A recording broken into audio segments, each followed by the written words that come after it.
sapa? Jungo. Puter, buka, tutup, blondu.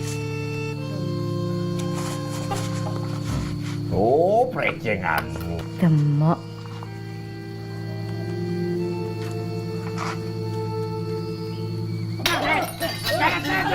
Bumi kelak lain jangan harus balik jalan parat.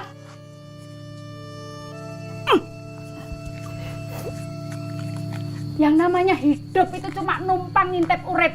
Pisah, pindah, mati, kuwi biasa.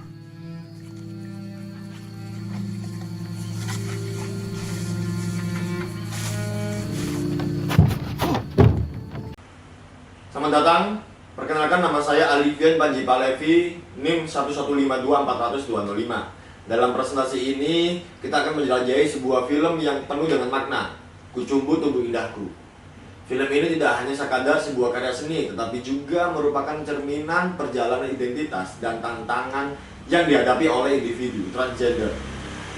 Mari kita telusuri bersama bagaimana film ini berhubungan dengan isu komunikasi gender serta mengupas kontroversi yang mengelilinginya. Jadi, film Kucumbu Tubuh Indahku yang disutradarai oleh Garin Nugroho ini adalah sebuah film yang mengeksplorasi perjalanan identitas seorang penari transgender. Film ini mengikuti kehidupan seorang penari yang berjuang melawan norma-norma gender yang kaku dan ekspektasi masyarakat, termasuk konflik dengan keluarganya. Melalui tarian dan ekspresi, film ini menggambarkan perjuangan individu dalam menemukan dan menerima diri mereka di tengah penolakan dan stigma sosial.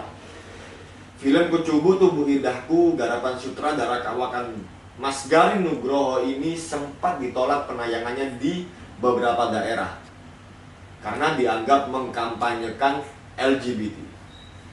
Padahal film bertema gender ini justru membedah lebih dalam tentang trauma tubuh dan feminitas, maskulinitas dalam tubuh penari.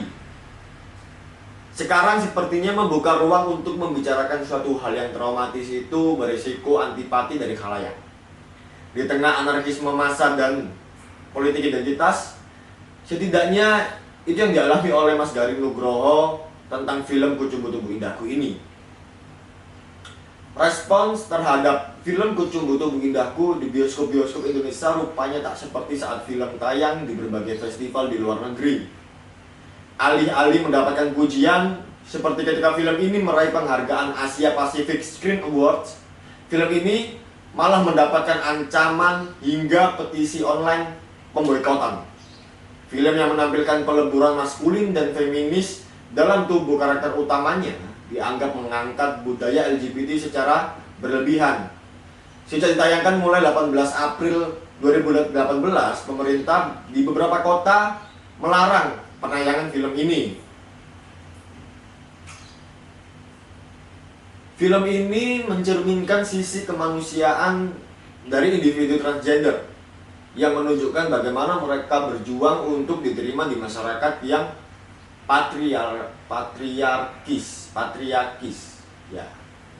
Menghadapi stereotip dan stigma, penari dalam film ini menggambarkan kerentanan sekaligus kekuatan dalam mengekspresikan jati diri yang sebenarnya.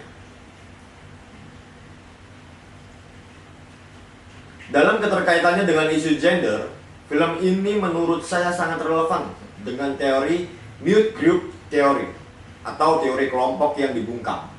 Teori ini berpendapat bahwa laki-laki dan perempuan dalam masyarakat patriarkal kapitalis cenderung membentuk dua lingkaran pengalaman dan interpretasi yang berbeda. Menurut John Bear, mood group theory berusaha menjelaskan mengapa kelompok tertentu dalam masyarakat dibungkam. Artinya, mereka tidak didengarkan atau dianggap sepi. Dengan mengangkat tema identitas, penerimaan, dan perjuangan dalam film Kucumbu Tubuh Indahku, Mas Garin Nugroho secara cerdas berkontribusi terhadap diskusi yang lebih luas mengenai isu komunikasi gender di Indonesia. Ya, sebagai penikmat seni dan anggota masyarakat, saya atau kita memiliki tanggung jawab untuk menjunjung tinggi nilai-nilai empati, inklusivitas, dan pemahaman. dalam menghadapi realitas sosial yang berkembang melalui karya-karya film seperti Kucumbu Tumbuh Indahku ini. Kita dapat menciptakan ruang untuk dialog dan pertukaran yang konstruktif, mempercepat perubahan positif dalam cara masyarakat memandang dan menerima setiap individu tanpa memandang identitas gender mereka. Terima kasih, sampai jumpa.